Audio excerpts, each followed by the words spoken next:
We're good to go. All right. Well, thanks everybody for coming out to our monthly Snowpack discussions. This is our final one of the year. And Gavin and Marcus and I were just realizing it's been 5 years of this. So yeah, hopefully you're not getting too bored. I was going to say we were, but we're not. We're loving it. Mostly I think that just makes me want to thank SkiUphill, because I feel like that shop has done more to kind of unite the backcountry ski community in the Rockies than anything else. So I sure appreciate them. And to that end, we've got a whole bunch of staff here tonight. We should thank them all. We've got Sam, Becca, Chris, James, Davin. Who am I missing, team? Gavin? Who? And of course, Taylor, the unofficial supervisor, is here as well. But yeah, in the meantime, we're going to talk skiing. And there's a lot of skiing been going on. We didn't know if we'd have this April snowpack discussion, but there's a lot of skiing, and I think a lot of us are excited to finally ski some real things. So thanks for showing up. For those of you online, thanks for showing up. We also have Marcus Baranow, Confessions of a Ski Bum. If you don't have his books, you better go buy them. confessionsofAskibum.com. And then online, we have Zoe Ryan joining us from Avalanche Canada. Zoe is in Revy. And that is Zoe back there. Hey, Zoe. I like your background. That's way better than ours. Thanks for coming, Zoe. We'll sort of just do our usual routine. If any of you are new, we usually start with kind of what was happening last month and how things have changed in the last month. Get down to what conditions are like right now and what everyone's been skiing, what they've been avoiding, what's been going on. Then we usually take a beer break. That's maybe like 30 to 40 minutes, take a beer break for 5, come back for the second half, where this time we're going to talk about couloir skiing, because there was a bit of that going on. We're going to talk a little bit about like solar effect. And Zoe, I don't know if you saw a message, but just wonder if maybe we could talk a little bit about some strategies for spring skiing, what to watch for, how to know when the snowpack's changing, that kind of stuff. So that'll be the second half. Okay, awesome. Yeah, I mean, we'll just start. Marcus, unfortunately, is usually all our knowledge from the Rockies, but he's been injured and hasn't been skiing for the last month. So he's just going to heckle me while I try to put together what's been going on for you guys. Yeah. There's a lot of heckling going on tonight, I think, actually. So that's good. It'll be more entertaining. But when we met last month, wow, we still really hadn't been skiing much, had we? Everyone had been sticking to simple terrain, kind of avoiding avalanche terrain, really. It had been sort of that season, and that hadn't changed. But I feel like right after that was when Highway 93 South kind of turned on and we could start going that way. Taylor, I think you were the first one to send out the message saying that was kind of happening. And that was super helpful because that doubled our skiable terrain in the Rockies, it seemed like. You guys all get out to like the burns on 93 South there when that was going off? Anybody? Ooh, no one. Wow. Tough crowd. Yeah.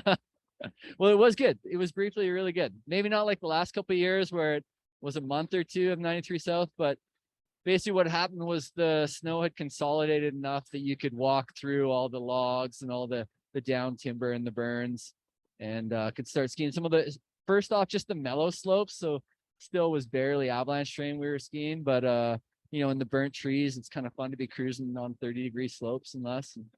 So that was great. Moving on from there, after that started coming on, then we went through a phase. Was that like maybe 2 weeks ago or so? There was a period of a couple of weeks where stability was better. You guys probably saw the Yoho bulletin got separated from the Rockies bulletin, and for a while there that was moderate, which sure looked good after our high and considerable winter. So a lot of people head out to Yoho after that. I sure did. Yeah. A lot of people actually started stepping out in Yoho pretty quick too, with like Top Hat Traverse and some of those lines. It took me a while to get there, but I guess I'm guessing a few people here were definitely down that way. And I was getting Emerald Slide Path was good for people. Yeah, and then we kind of got hit with some snow. About a week ago we started getting snow, and then we got a warm up and things sort of fell apart, and we went back to high avalanche danger, and sort of the last, I don't know, handful of days, let's say, have been lots of big avalanches, wet, loose avalanches below tree line, wet slabs up high, slab avalanches, storm slabs, all that. It's been yeah, big avalanches. What else am I missing? You've been but you've been driving 93 north, I think, a lot of days. Hey, what for the last month? And what am I missing? Yeah, good point from Marcus that a lot of those avalanches were going to ground. So if you were at our snowpack discussions the last couple months, you heard everyone talking about the basal facets, the weak crystals at the base of the snowpack, and that when avalanches happened, they were likely going to step down to ground, and that sure was happening. Hey, I think we all saw a lot of that. I think just the drive, even anyone driving in from Calgary or driving from Canmore to Banff yesterday and today saw a lot of avalanches. Cascade, Rundle, yeah, and then driving all the way to Lake Louise, there are basically avalanches along the whole drive, and yeah, a lot of those were to ground.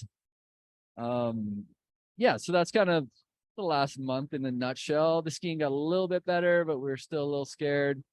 Maybe the one notable thing was just I mentioned how they split off the bulletins for Yoho and the Rockies, and that was pretty pronounced. Like the Rockies were staying considerable, and Yoho was more moderate for a lot of that. And if you remember, just to the west was deeper. So the snowpack there was, let's say, 2 meters on average. Whereas if you're up on 93 north, especially on the east side, it was like 1.20 meters, 1.50 meters. Yeah, if you're lucky. Yeah. Yeah. And those of you that have been to these talks before, we're always talking about faceting and how the cold air and the shallow snowpack facet out the snow and weaken it. So that's a big difference. We were talking about today, we had a SkiUphill group of ski tourers out today, and we were talking about how if you have 2 meters of snow on the ground, sort of that general rule of thumb we use for fasting would be it had to be like sort of -20 for that snowpack to be losing strength, simplified, just meaning 1 degree every 10 centimeters. And so -20, yeah, we hit that, but not a bunch, right? So if it's warmer than that, the snowpack was usually gaining a bit of strength. Whereas if it's 1.20 meters, that would only be -12. Spent a lot of time this winter around -15. So everything that was shallower, losing strength. Everything that was thicker was sort of bonding and gaining strength. And that's why there was that big pronounced change between the divide and the deeper snow. Yeah. One thing I forgot to mention is we go around at the break and collect questions. So if that just led to questions for you, don't worry, we'll come back and talk about that later. Yeah. Zoe, did you catch that? Marcus is saying that this is probably a good time to have you jump in. I'll come back and talk about K country later because we don't have Darren here.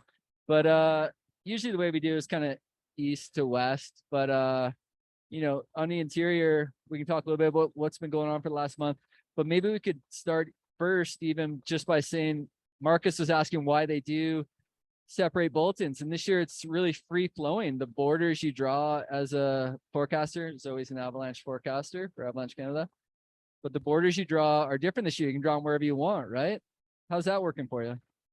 Totally. It's been it's been a really interesting change this year for sure. I think it's been overall quite positive. It adds quite a bit to our workload, and honestly, we've noticed that we want to split more than we want to amalgamate forecasts. So our biggest challenge actually has been having not enough staff to write the number of forecast bulletins that we'd like to write, especially midwinter when there's so much data flowing in from all the different operations and a lot of spatial variability. But overall, I think it's been a really great thing for public communication and has been super positive, I would say.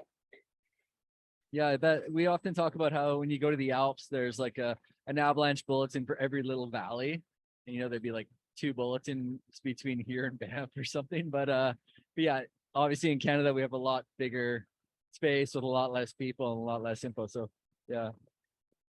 And it's cool to finally see the Banff forecast splitting off this year as well. It sounds like that worked well for people in the Bow Valley, and good to show the difference with the deeper snowpack there in Yoho. Yeah, I think so. They've done Yoho bulletins in the past. You guys have probably seen those. But what I noticed this year, and maybe correct me if I'm wrong, maybe I just never noticed before, but this year they were including Pulpit in that area, even though that's on 93 North. That often used to be in the Rocky sort of bulletin, and then Yoho, or the Banff bulletin, the Yoho was separate. So this year, because it makes more sense, the snowpack is similar in that area, so they can just kind of spool it all into one forecast. Have you ended up using that often, like drawing new boundaries often this winter?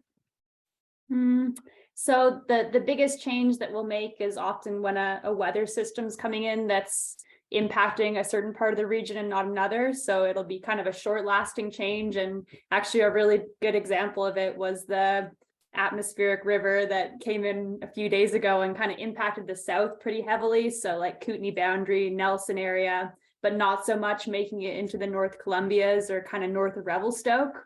So we were able to kind of paint that red down south while it was raining pretty heavily to mountaintop, unfortunately, in a lot of places there, and then kind of show that trend going back as it tapered off.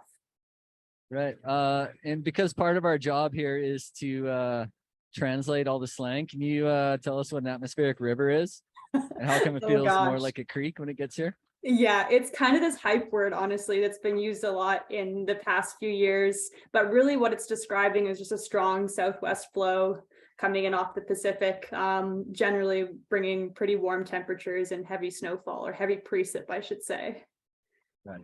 So there's nothing that really makes it an atmospheric river other than just a lot of precip coming our way. Yeah, I think it's just the severity of the storm, and they grade it on a 1 to 5 scale. So this was a grade 2 atmospheric river.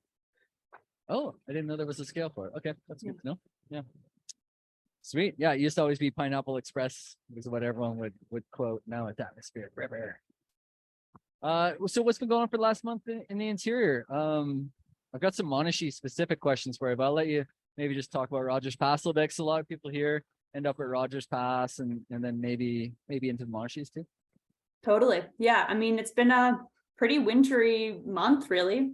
We've seen a couple of storms come in. Freezing levels haven't gotten super high, except for this last storm when they got up to about 2,000 meters. And we've also had some pretty nice periods of high pressure where, again, there's been definitely some solar warming, but it hasn't gotten crazy warm in the past month, which is kind of the most notable thing in my mind.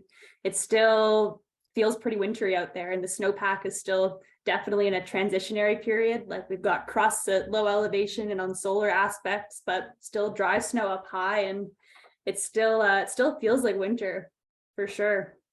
Yeah, I think you and I have talked about this in years past, but I was realizing last month we didn't talk about it in our usual March topic, just what is a transitional snowpack.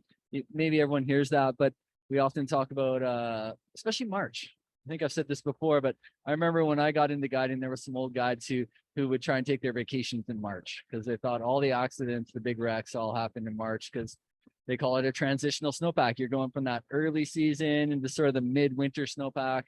And then as the days get longer and things warm up, things start to change. You're not quite into that spring stability period yet.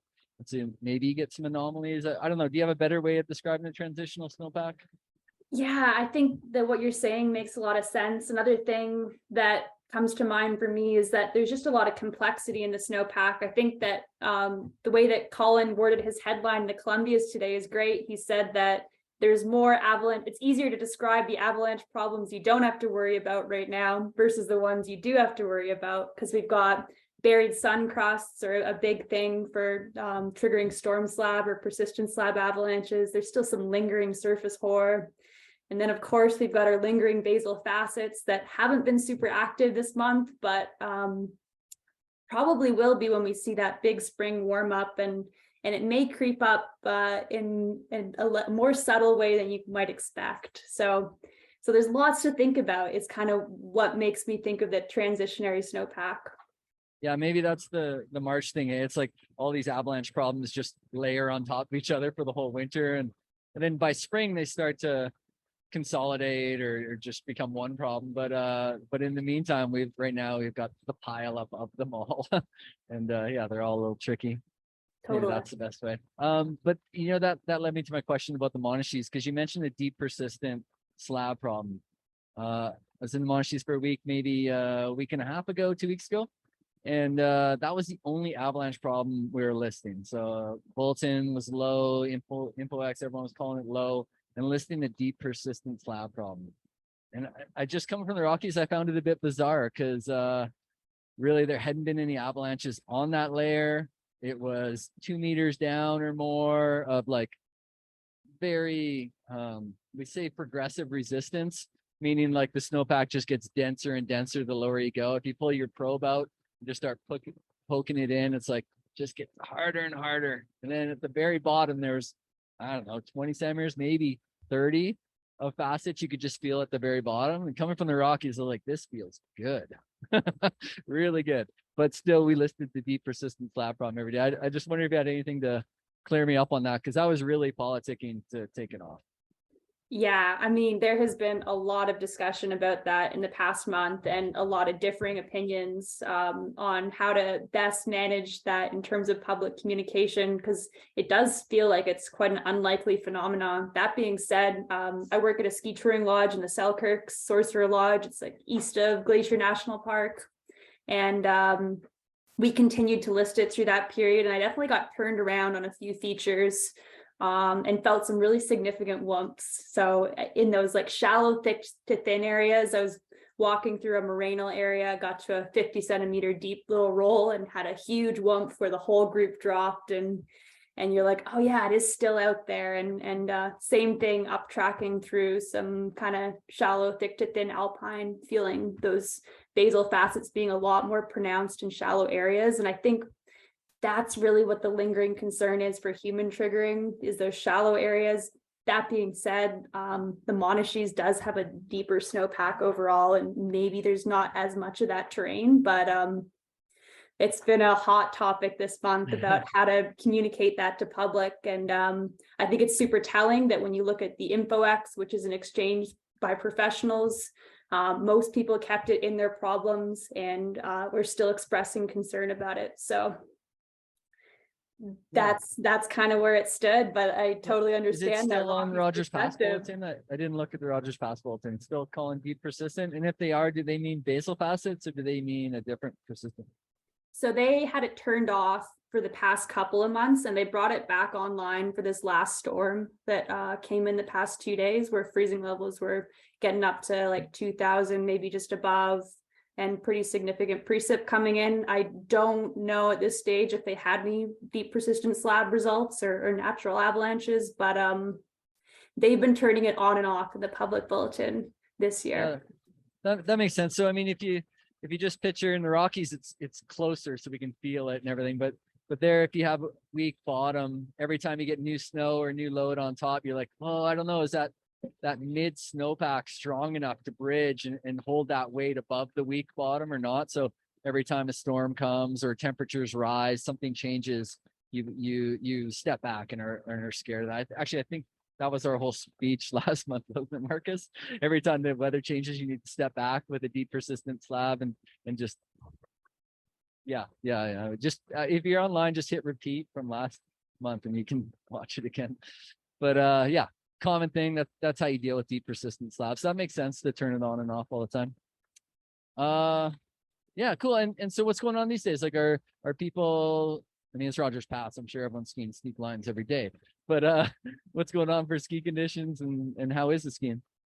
Yeah, I mean, so there's a crust down low right now. I haven't been out since this last storm, but it sounds like there's a new crust to about 2,100 meters. So breakable crust, not really like good spring corn skiing yet. It's just kind of crusty and making for bad skiing. But where there has been really good ski quality is up high in the Alpine on northerly aspects. So glacier skiing has been pretty fun in the past week. The coverage on the glaciers is pretty reasonable. Again, skiing around Rogers Pass, just east at South Sorcerer Lodge last week, we're probing 3 meters on the glaciers, which was feeling pretty good. A little bit less than average at this time of year for sure, and some more sags than you might normally see, but really good ski quality on high norths, and expect that to continue, especially with these warm temps kind of ruining the skiing down low for the moment. Yeah, nice. And for those of you maybe that haven't heard us say it before, and I don't even honestly know where this comes from, maybe you can help me, but with 3 meters on the glacier of progressive density or good dense snow, usually gives people a lot of confidence. That's just sort of a rule of thumb everyone's come up with, with the size of crevasses we generally have around these parts, 3 meters bridges a lot of those fairly reliably. Obviously, you know, people still fall in crevasses. We still rope up, we take all the precautions. But usually that like you're going out the door with a bit more confidence if you know there's 3 meters on the glacier. So when Zoe said that, my ears perked up. I think on the Wapta, it's definitely less than that. It's more like I thought I saw Mestea actually the other day say they were up to 3 meters, but I think mostly on the Wapta. I know some people here have been up there. Is it like closer to 2 meters, like meter 80 or over 2? You know? Okay, yeah. So over 2 on the President Glacier. Sorry, 3, 2. Yeah, okay. Yeah, so I mean, 2's still pretty thin, and I mean, we probably come back to it, but we're on the topic now. Maybe I'll dive into it, Marcus. Last month, if you weren't around, Marcus had been talking to some of the Parks Canada people and just looking at the way, especially the Wapta, because it is Wapta season for everybody. The way the Wapta had shrunk a bit, or had just gone through the summer, and you know, the usual summer degradation of the glacier had been particularly bad this summer, and there have been spots that had collapsed and therefore caused crevasses in atypical places. So, you know, you're coming up on a breakover, you expect some lateral crevasses when the terrain breaks over like that, but these were ones that were actually not lateral and in different places than you would normally expect, and certainly big enough to fall into. So a lot of people started this Wapta season with the mindset of just roping up more often than usual, or even just basically all the time. So, yep, word to the wise there. But yeah, I just wanted to mention that when Zoe says 3 meters, I think that's awesome for Rogers Pass.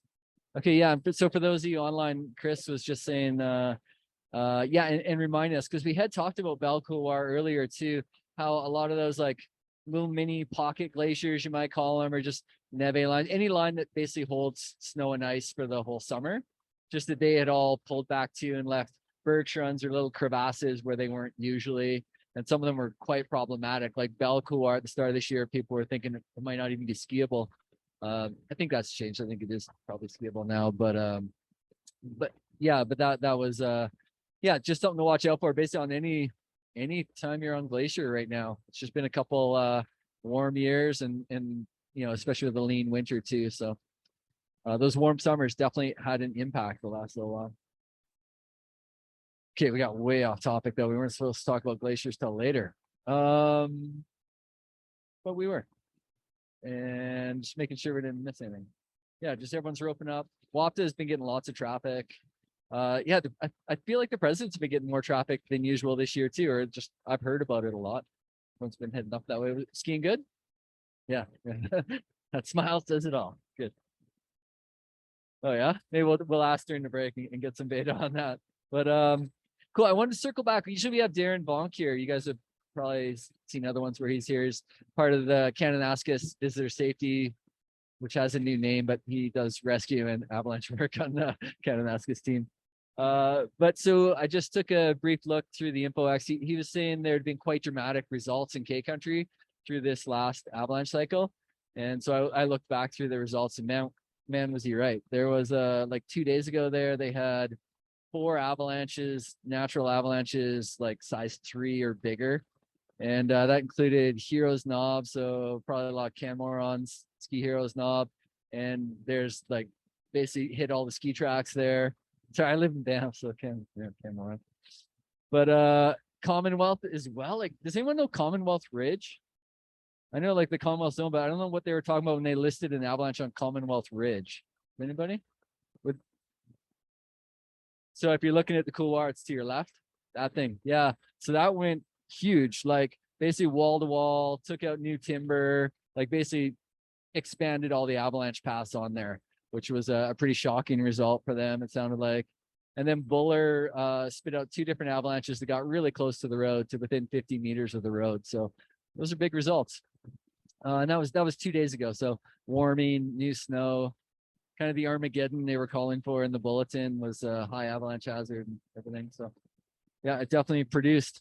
But then looking today at the results, basically, I think if I remember it was no new avalanches today. So that like was a phase. Everything fell. And then today, everything's settling. We'll see where it goes in a couple of days. That's basically all I had for K country updates. So maybe at the break, if anyone has been in K country more, you can let us know. I know Tris Lakes was getting hammered. I saw a picture of 13 people on the lake from different groups, so that was really busy. But other than that, I hadn't heard any great. Lots of people were doing a French Hague Robertson traverse actually. That one doesn't have huge crevasses usually, so maybe that was nice for people. I know some people were ski touring up to the Robertson Col, which is usually a boot pack, so that bodes well for it.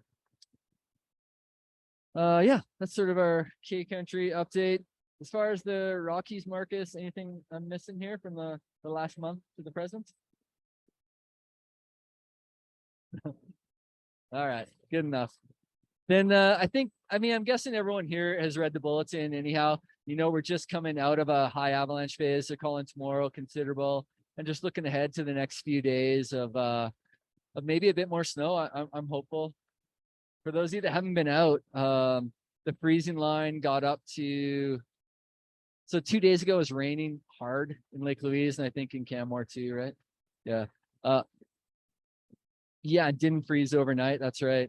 And that rain seemed to get up to around 2,000 meters. So that puts you pretty close to the parking at Bow Summit, about as high as you can go there.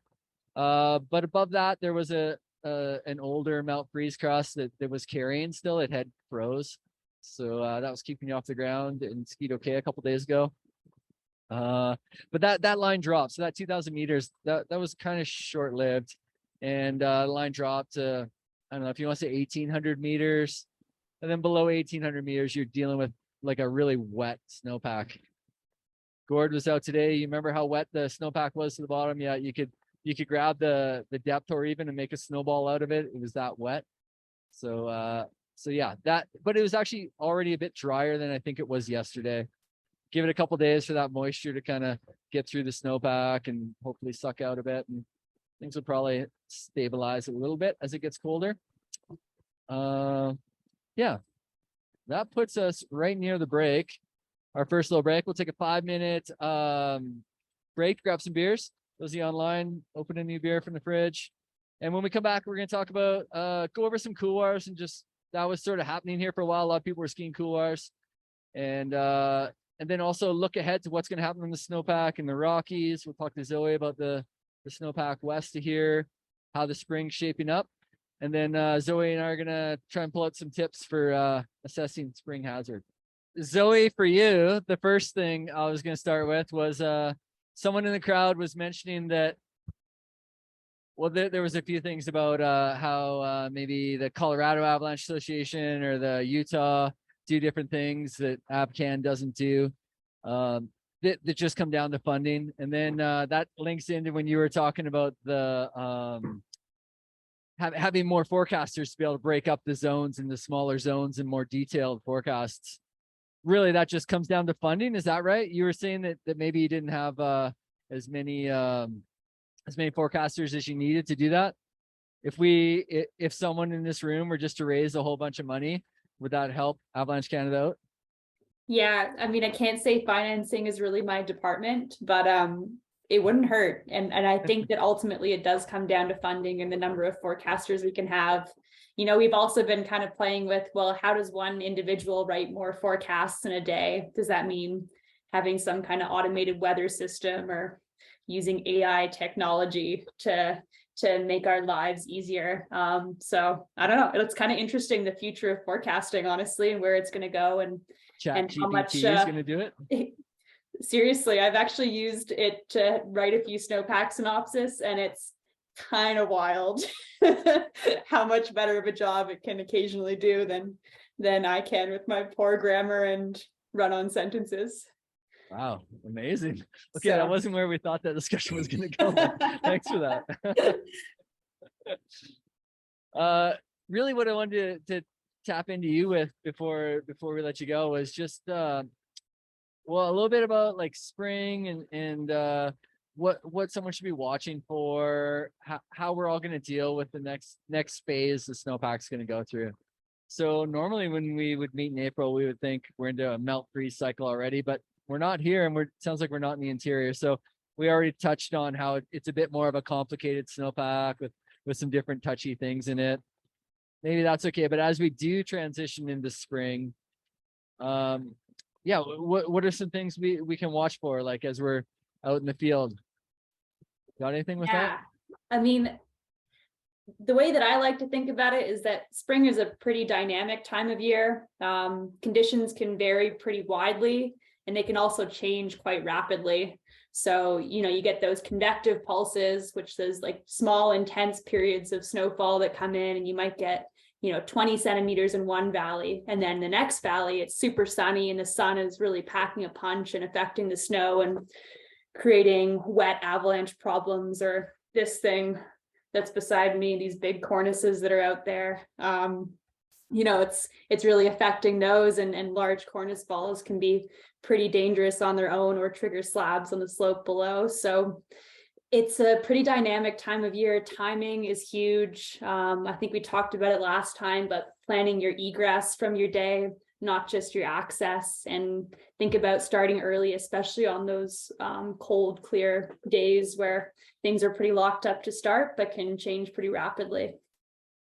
Yeah, that makes sense. And when you mean egress, like just that there's not a bunch of sun affected slopes overhead as you're going out a creek at the end of the day, and that low elevation stuff that you probably think, oh, my day's over, I just gotta get back to the car.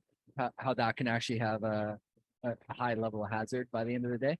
Totally. Or even your bailout option, if you're going to check out this big north face, like North Face of Swiss or something, think about if it doesn't work out and you got to go back down the steep solar, all those kind of things are worth considering. Yeah, right. Good point. That's a great one.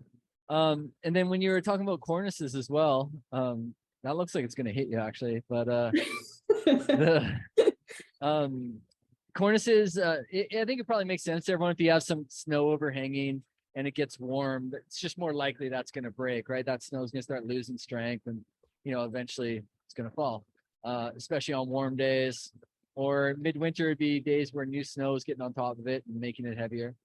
But that warmth actually seeps in more than you think, right? It's not, cornices aren't the same as like a slope. We call them a solar slope, a slope that gets sun all day and warms up. It makes sense. You're poking it, it's getting wet. Maybe your roller balls are going down it. Maybe that surface is turning mushy. You can get an idea. Okay, that's losing strength. It's time for us to get out of here. Cornices, though, like they'll absorb the heat all day, and maybe that's 2 meters of dense snow. That heat's absorbing in, penetrating, maybe more in the middle of the night. It's starting, still changing the snowpack. Cornices then end up breaking off at much more unpredictable times than those solar slopes. Is that your experience? Totally. And you talking about that kind of leads me to thinking about, well, when we do get that first significant warm up, something in my mind that is quite significant is when we start to not get an overnight refreeze, which really hasn't happened around here yet. We haven't gotten those like 3,000 meter mountaintop freezing levels followed by no refreeze. And I think that's kind of a bit of a key ingredient when we start to see those bigger deep slab or larger avalanche spring cycles happening. So that's totally one to look out for. Yeah, totally. Zoe and I used to work together at Sunshine Village actually back in the day. And in the spring, you'd start your day, someone would go out and measure the thickness of the crust overnight. So, it got warm, surface melted, and then it refroze. So some days maybe there's just 1 centimeter of refrozen crust. Some days there's 5 or 10 or even 20. We call it crust recovery. And really what you're talking about there is your window for the day, right? Like if there's 20 centimeters of frozen crust, you got some time. It's going to heat up, it's going to turn into some soft skiing on top of that. Crust is still going to be holding the mountain together more or less for a while. Whereas if there's only 2 centimeters of refreeze overnight, that's going to switch really quick. As soon as that starts to melt, things are going to start falling down. So that's a good one. It's just to pay attention to how thick that crust is every morning when you get going. One of the other thing, well, actually, before we go to, I was going to ask you about to help me explain. I was out with a crew today. There was, let's say 20, 30 centimeters of fresh snow, nice fluffy fresh snow. And then there was a crust that maybe 2 centimeters of refrozen crust. Makes sense if you think back to the last 2 days. But what we noticed by the end of the day was that crust had actually broken down. The snow on top had gotten moist, but it wasn't totally melted. It was interesting to see how much the solar impact had on a crust that was 30 centimeters down. Any way to describe that for us or help us understand how that could or couldn't happen? Oh gosh, that's a hard question to describe. I just throw that one to you, hey? Yeah. Yeah, I mean, what we came up with a little bit was that, especially when it's soft, fluffy snow, the sun can penetrate that a lot more than when it's dense snow. So you get 20 centimeters of melt freeze crust. It's got to start at the top. The sun's not even the solar waves or whatever just aren't penetrating that thicker snow. But when you have really fluffy snow, you can imagine the sun getting in there and just bouncing off all those loose fluffy crystals and penetrating, because it was truly a solar effect. As soon as you were in the shade or around the corner, that crust was preserved. But even through the 30 centimeters, yeah, we were seeing it. So something to watch for. I mean, definitely on the south facing under 1,800 meters today, felt like we were only a couple hours away from that starting to cause loose wet avalanches. For loose wet avalanches, everyone understand the difference between slab and point release avalanches? Just nod if you know what I'm talking about. Okay, there's enough of you not nodding. Okay, so a slab avalanche is anyone that has a crown, propagates a crown. Classic would be wind slab or storm slab, where you step in a crack, propagates across the slope, and the whole thing falls down. Whereas a loose dry or a loose wet avalanche, loose avalanches start at a point. So point release, you'll hear them called. Maybe a snowball starts it, or a little something off a tree, whatever. Something starts, and there's just not enough strength, especially in that surface of the snow, to hold it up. So it just starts growing and grabbing more with it. So that's what we're talking about. We're talking about loose, wet avalanches this time of year. Often they start on your skis. You kind of push down the slope a little bit, and a little bit of snow gets going, and then it just starts growing. Like we've seen that before. That's a good warning sign that it's time to get out of there when you start seeing those. Okay, then I was going to ask you one other one. We had a question from the crowd, and hopefully you can help me. I'm just setting you up again, though. All right, depth or facets. We always talk about how they're a persistent crystal, thus the persistent avalanche problem. When they get wet this time of year, like they were wet today, how does that help them bond, or does that actually lead to more bonding? Or how do they heal? If you could just help us with that whole idea, especially in the spring context. Yeah, so in general, it'll help to bond because that added moisture will kind of squish and help to amalgamate those crystals. But it does kind of come down to temperature gradient still, because that's our key ingredient for, like you were talking about earlier, faceting or rounding in the snowpack. But if we have those milder temperatures, those wet grains that are starting to squish together, that's generally going to help things to bond. I think would be my most basic answer for that. Does that make sense to you? Yeah, totally. I think you're right. But also if there is that moisture in there and then that freezes, which it's going to do, you do end up with, I guess you wouldn't call it sintering, but crystals with a bit of moisture between them that's then refrozen. They're just gaining strength. Yeah, and honestly, that's almost the best we could hope for is a wet snowpack like we have. Granted, that's only below tree line and down low, but you get that effect and you get to refreeze. That's about as strong as a snowpack gets. But while it's refrozen, it can melt again. But while it's refrozen, it's nice and strong. Unfortunately, it's not on the high north aspects that we want to ski, but yeah, something to think about, and hopefully that answers the question. The trouble with why the depth war question, they just don't want to bond because they become these big isolated crystals with sharp edges, I guess you'd say, sharp corners, and moisture just doesn't naturally tend to bond them when they're that shape. Man, that was not the best answer, but we're gonna go with that today. That's as good as we get today. All right, lastly, before we let you go, Zoe, you mentioned convective effect. Basically, you guys may have heard Zoe was talking about how in the spring, obviously temperature plays a big deal, but she also said these intense storms that hit different drainages and often aren't predicted by the forecast. So the avalanche bulletin, the avalanche forecast is written usually around, this afternoon for tomorrow. So they're really leaning hard on the weather forecast.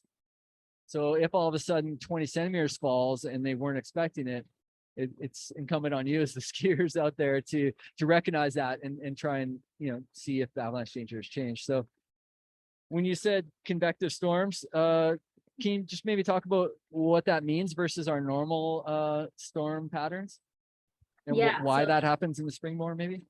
totally. A lot of it has to do with warm air rising.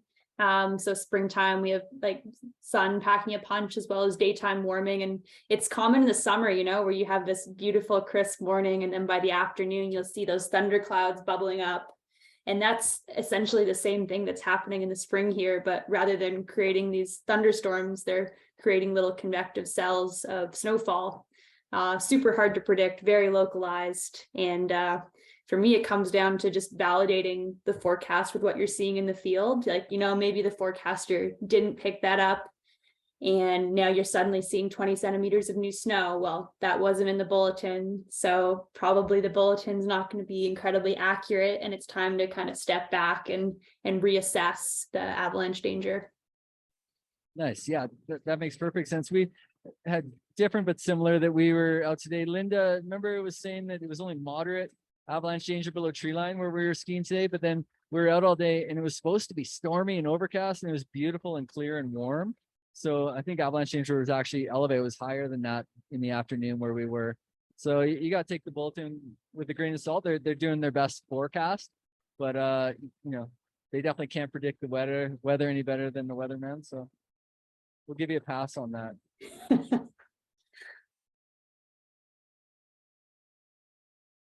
Yeah.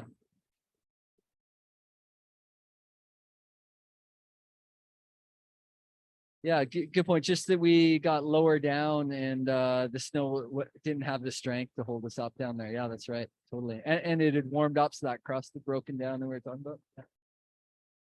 Awesome. Well, Zoe, you know what? Because I know you've got to run, that was sort of our list of questions for you. We were just going to dive in now to a little bit of talking about couloirs and couloir skiing.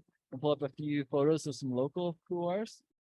So maybe we can just give Zoe a round of applause and thank you for joining in. Thank you. I appreciate it. Thanks for having me. And yeah, nice to be able to tune in. Yeah, thanks for coming to these all winter. I mean, you bring a ton to the discussion. So thank you so much. You save my bacon constantly. So we'll see you again next year. Okay, sounds great. Yeah, thanks. Okay, have a good rest of your night. Thanks, Zoe. Yeah, so I think we hit most of people's questions. There was maybe one other. Oh, someone had asked about the K country, all those avalanches we talked about in K country from 2 days ago or yesterday, I guess. They were big. And I didn't mention that they were all step downs. They all went to ground. So that's why they were such big avalanches. So last month when Marcus and everyone was talking about the deep persistent problem waking up again, that was it. It is waking up again, or has woken up again. Big avalanches right to ground. So yeah, I should have been more clear on that. And okay, awesome. The other one we had was just any beta. Someone asked about the Columbia ice fields, and you know, everyone that's been up there and looked around is just saying it's really thin right now. Access is really tough. The crevasses on the benches getting up to ice fields are bigger. There's more of them. All that it hasn't looked great so far. But honestly, just it's often that way early spring. It just try and be. That's just a few weeks behind everything else. So it kind of WAP the season, maybe even the raw sort of Lake Louise area big line season, and then the Columbia ice fields just comes a little later. So don't write it off for the whole winter, but it doesn't look great right now. And then online we had a couple questions. One of them was Lake O'Hara, right?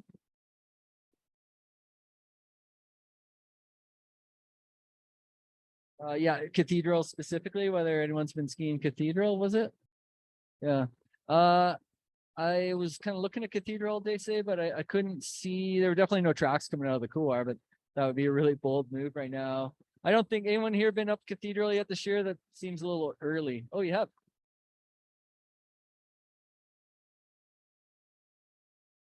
Okay. Okay, so yeah, so when in Cathedral, didn't see any big lines being skied or whatever. That would seem early, for whoever that is online. Cathedral's an awesome spring ski tour here, one of the classics, but yeah, probably a little bold for anyone right now. And the other question?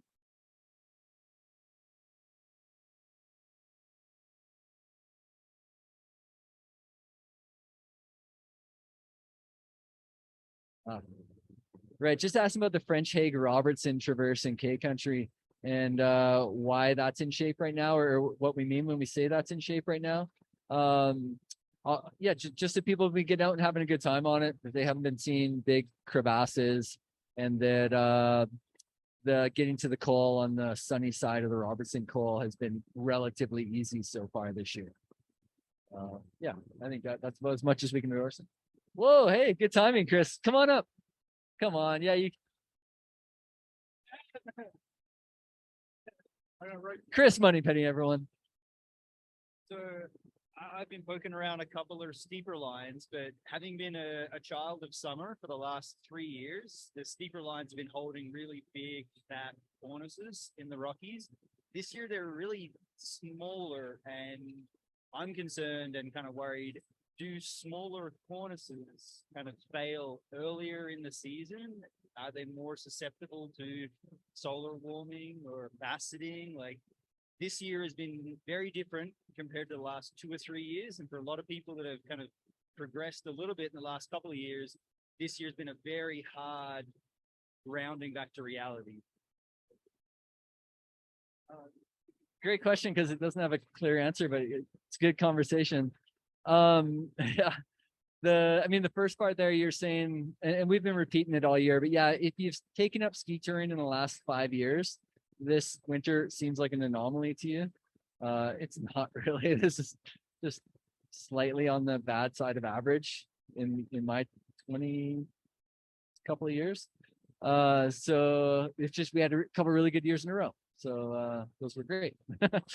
But cornices specifically. So you're asking about whether smaller cornices maybe are fall off earlier in the season, probably meaning that they're just less developed. And there is a bit of talk about that. Usually midwinter, that immature cornices are less trustworthy. Every cornice is not trustworthy. Yeah. When I teach ASTs, one of the things I write in bold is cornices, stay the fuck away, because that's all you can do. There's no easy way to predict them. But yeah, so smaller, more immature, younger cornices are more brittle. They are more susceptible to changes in temperature. I think that's pretty true.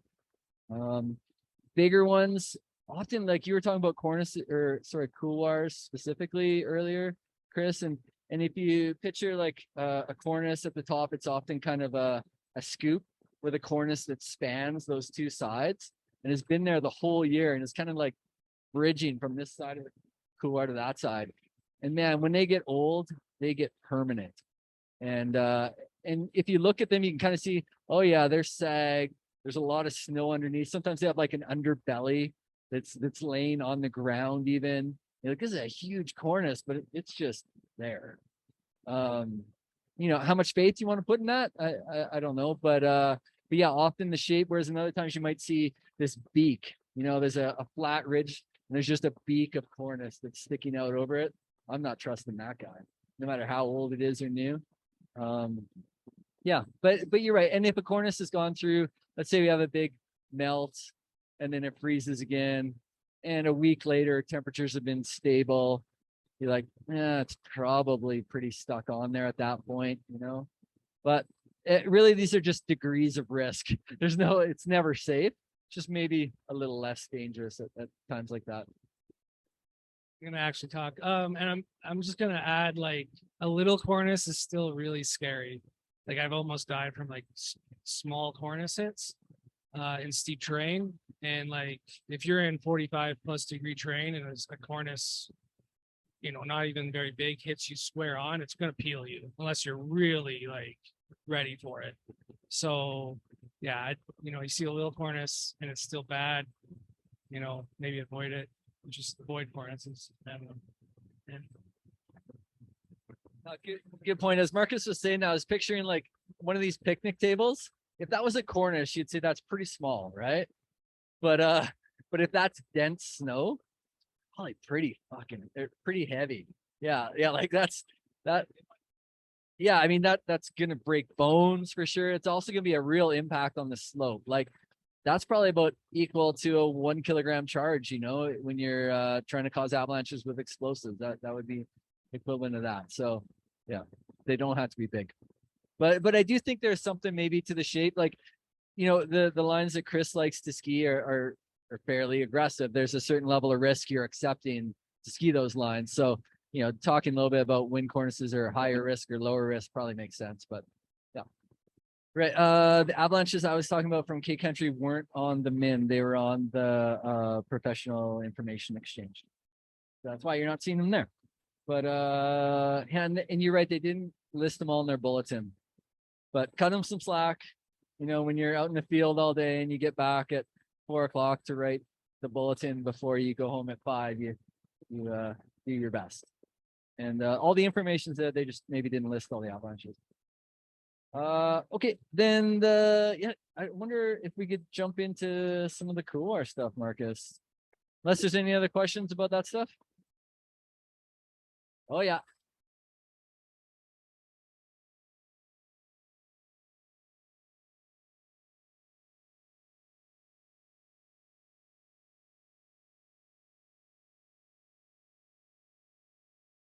I'm sorry, Becca, they tried to ski what? Oh, birth canal. Oh yeah, and there's just not enough snow to get up it.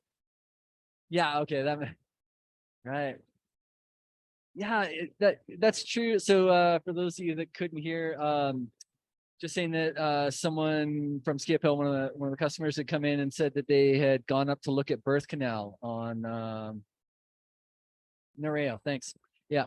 And for those of you who don't know, it's like this tunnel, really cool. One of the coolest couloirs you can ski, where you go through underneath a tunnel to get up into it, but obviously pretty high risk too, because any avalanches above have to go through that funnel as well. But just that there was not even enough snow to approach it and get through it, and that makes sense. Basically, any line right now is thinner than you would imagine. So any of those lines that need a lot of snow to fill up aren't really skiable right now. Yeah, but I just thought, because there was a period 2 weeks ago there where a lot of couloirs were getting skied. We talked about some of them on Burgess, and I thought it'd be just worth diving into maybe 5 of the sort of local classics and just sort of go through the thought process of what's interesting about them, what makes some more dangerous, some less dangerous. We should start with the caveat that all couloir skiing is dangerous to a certain extent. It's certainly more risky than skiing 30-degree slopes at Bow Summit or something. There's obviously some real hazards. Okay, sweet. I thought I'd start with because we were talking about the French Hague and actually we can start with the hole in the wall on the French couloir. How many people have skied that one? Let's see some hands. What? Really? Oh, okay. I thought that was like a Canmore classic. Hey, you want to tell us the story? Ooh, that's pretty cool. Yeah, I mean, so hard for you online maybe to see, but yeah, you can see like maybe a boot pack that is heading up, and then yeah, where Marcus' cursor, you go right through the rock there. There's a big wall, like almost as tall as this roof, not quite, I guess, but with an arch through it that's maybe 10 meters tall by, I don't know, 40 meters wide or something. Lots of room. You go right through this fin, and it's so cool. Yeah, there you go. Yeah, you can see someone skiing through it, and you can see the couloir up above them if you look to the left. So it's really just a straight couloir, pretty even gradient to it all. No big steep rollovers or anything. Not usually a cornice at the top. The top's usually blown out, actually. So if you get to the top of that, it's often kind of scree, and you maybe don't even top out. But what a cool, just to be in that hallway skiing down, and then you pull a left and ski right through that fin of rock and out the bottom. Yeah, I mean, as far as couloirs go, it's got a lot going for it. There's not a big breakover. There's no thin spot like trigger, avalanche spot, no cornice, all those. But if you go back, or yeah, there we go. The bottom, look at that fan at the bottom. That's your crux. So before you even get to the cool part, you're actually going through the crux, the most dangerous spot. So the slope, yeah, I mean, it's over 35, tough to see in that picture, but you know, you're boot packing before you even get to that rock stuff. And that's a smooth planar slope. We were talking about that in the field today. Planar just meaning smooth and flat and consistent. So any deep persistent problems, there's no anchoring, there's no big boulders or terrain that's holding anything up. You have a really smooth sliding surface. So that's where all your risk is. And I've heard from at least 4 of you tonight that have skied couloirs this month, that the fan, the apron, that slope below is they're all really punchy and facety. And yeah, scary. So that's the crux there. We go to the next one? Yeah. Give you the good and the bad of each of them, like why they're so rad and then why they're so scary. Oh, is this kindergarten? I know, we get some Marcus story time here. Actually, that was the whole thing with this. How many people ski kindergarten couloir? Got to be at least more than 2 of you. There's only 2 of you. Okay. The funny thing about kindergarten couloir is it sounds so benign, hey, like puppy couloir or something, but it's full risk too. There's a big apron at the bottom, maybe not the worst slope, but it's still a big apron to get up there. And but what gets me about this one is the next picture is going to show you there's just so many little nuggets of cornice and little chunks of snow hanging. And I've never been there. I've probably skied it 5 times and never been in there and not had something fall down. So there's just like often these little pillows and convoluted things that are falling. Is that what happened to you, Marcus? So it was like 6 or 7 years ago, I guess. Me and Dutch, which used to work with Kevin. At the time, he was visitor safety in Rogers Pass, and we got there, and we didn't go ski Granddaddy because of cornices. And we got to kindergarten couloir, and it had all avalanched. There's just debris, and there's no cornices. We're like, sweet. It's like 7 a.m. Both of us are used to skiing shit snow, so we're like, let's climb it real quick. Throw the crampons on, throw the axes on. It's super dense. We'll just go up this thing so fast and be home for breakfast. And right at the top, a cornice I couldn't see. You just can't see it because it's all like super cagey and weird in there. Hit me. It was about the size of between a fridge and a minivan. So somewhere, yeah, about 1,000+ pounds, I guess, when it's that dense. I actually didn't see it. Dutch, I was talking to him. He was below me, and he said, "Oh, heads up!" And there's a little bit of sloughing come down, and you're in pretty steep terrain. So I was like, "Oh yeah, whatever."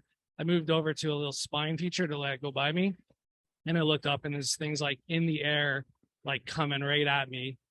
And I was like, okay, on impact alone, I'm going to die from internal injuries. So I just put my head down and like waited to die, basically. And he said my body just like shot like horizontally out. And it's about 40 to 45 degrees in there, I guess, up near the top. So pretty steep. So when you're going out horizontally, like you have to follow that. So I fell like maybe 100 meters down onto the slope triggered on a lower layer. So I had already avalanche on the upper layers, but then it went off like some lower deep persistent.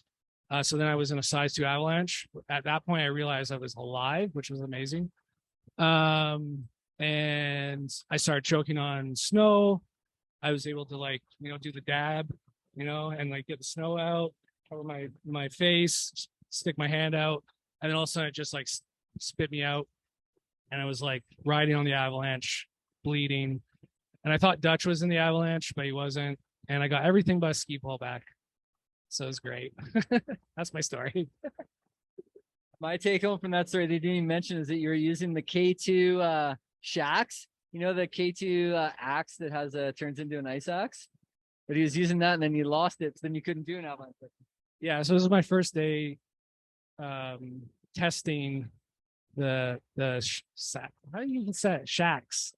Yeah. So it's like you can take the head of the axe off and put the shovel blade on to like save you weight. And I literally like sat in stores looking at it going like, I don't know, there's got to be a downside. And I never thought about like just losing your axe. for some reason. So like day one testing it, when I was in the Avalanche, I had tried to self-arrest, and it wasn't working because the underlying terrain was avalanche debris, so it was super inconsistent. You get picking and it was just not holding.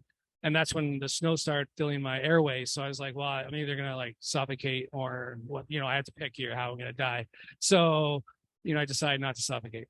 And the last second I like tried to plant my axe, like just like a full on T, and that didn't work. And I destroyed my shoulder. But now my axe is up there, and I thought Dutch was underneath, and because I didn't see him, I'm like thinking back to my like professional avalanche training, like how hard it is to dig someone out with just a spade.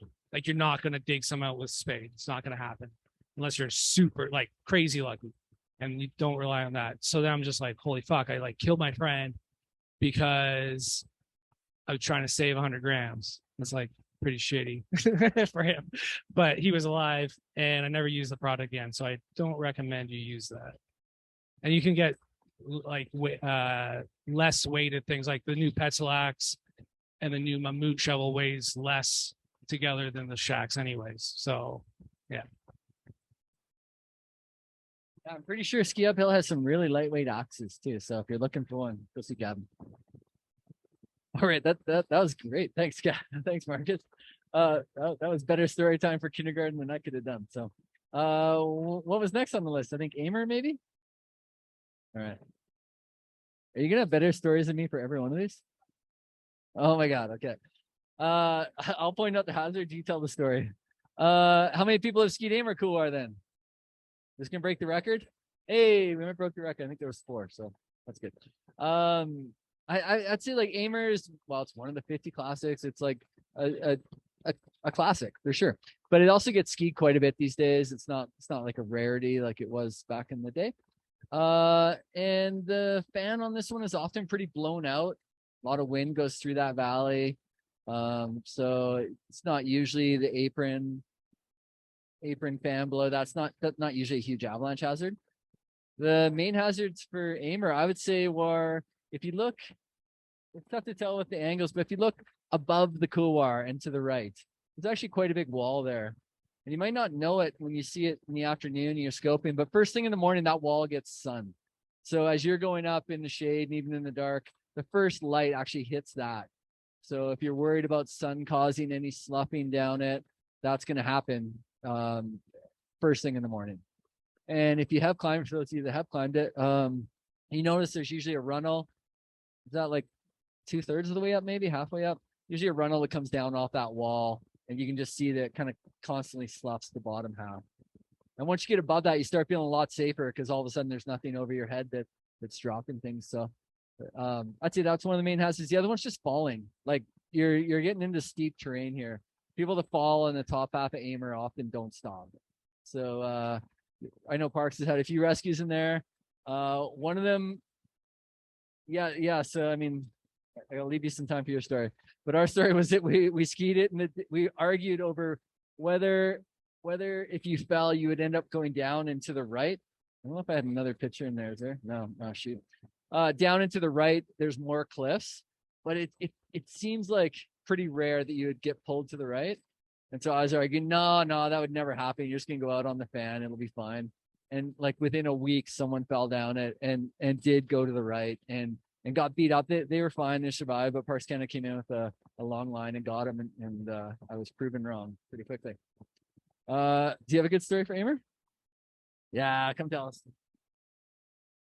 Not as good as the last one.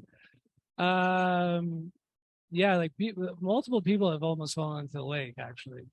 Yeah, it's pretty common. I think people go to the right, but you don't want to do that. There's like a huge cliff into a lake. I didn't do that. That's not the story. But the last and probably the last time I skied Aimers, and probably the last time I'll ever, because I don't see the point after this, I skied in like chest deep powder in November. And it took us 11 hours, I think, to boot pack up because like our trench was like up to our head. And we were getting hit by like size 1 avalanches all the way up, but all you had to do is like go inside your trench and it'd just go over your head. and it was amazing. And going down, I put in like maybe 10 turns down all of Amers in the most perfect sloughing snow. And because it kept avalanching, our moat had completely filled in. Now I know this is a bad,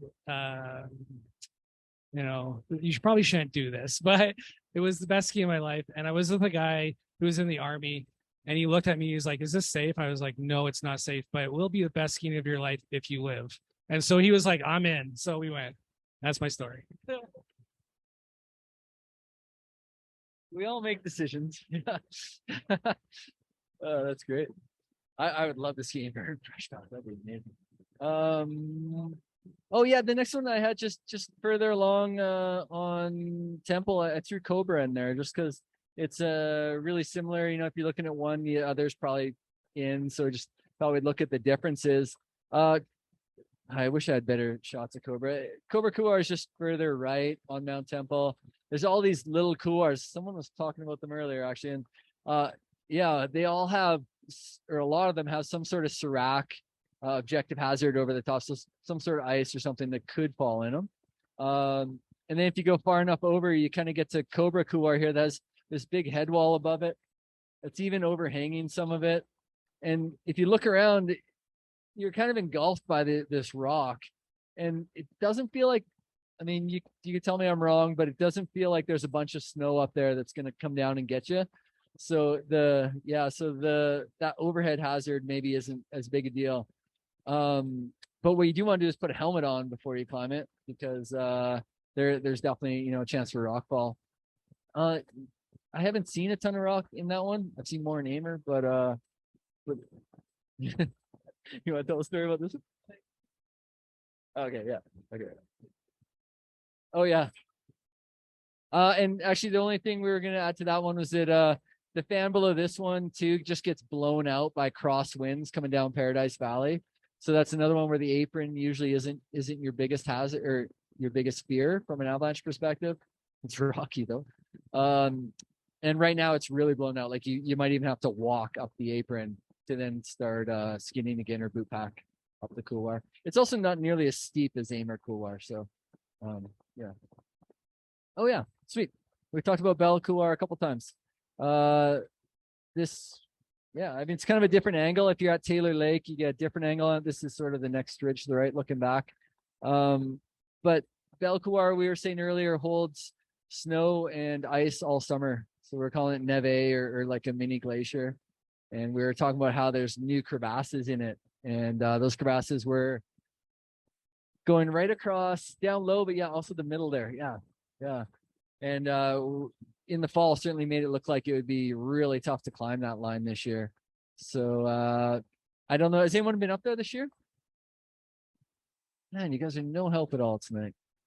All right. I haven't either. But I was curious about this one. And sort of the one thing I put it in here for is just because my thought process when you start looking at this or North Face of Stanley, all those things that have summer snow and ice, is there's going to be a different bond there. So whatever snowpack we're talking about on other steep lines, here there's a new bond where there's ice and then the winter snowpack on it. And until we know how that bond is forming, I just approach those with extra caution this time of year. So someone's going to have to go check it out. Check this one out, or Stanley, something like that, North Face of Victoria, any of these ones that have summer snow and ice, and see if the basal facets have really developed on top of the ice. Because you can imagine a smooth, icy rollover with the depth horn facets we see everywhere else on that, and then the winter snowpack, that would be worst case scenario. But if that hasn't been the case, and I don't have much knowledge on that, so yeah, we'll find out as we go. But that would sort of be my main concern with that guy. Is that it? Awesome. We are getting close to calling it a night here, maybe 5 more minutes. Any other couloirs you guys want to spit out there and see if we have communal knowledge on? Awesome. That means we're off the hook. Sweet.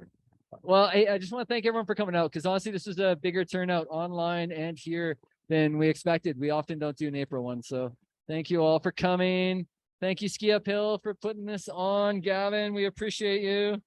The shop is starting to I mean, they got all your gear, ice axes, crampons, ropes, everything you need for spring skiing and your big missions. But then they're also starting to look at summer stuff. Hey, so if you're into running, May is, we're looking at long runs are starting up again in May. The King, Queen, and Other of the Mountain is coming up. So if you want to do that or just cheer everyone on, that's coming. And May 23rd is the running kickoff party for the season. I hear there's going to be food truck and beer, and other people will be running, but I'll man the food truck and beer. Sweet. Thanks so much. I didn't say to the start, but my name's Kevin. MTN Guiding is my company. So if you're looking to get out, give me a call. Thanks.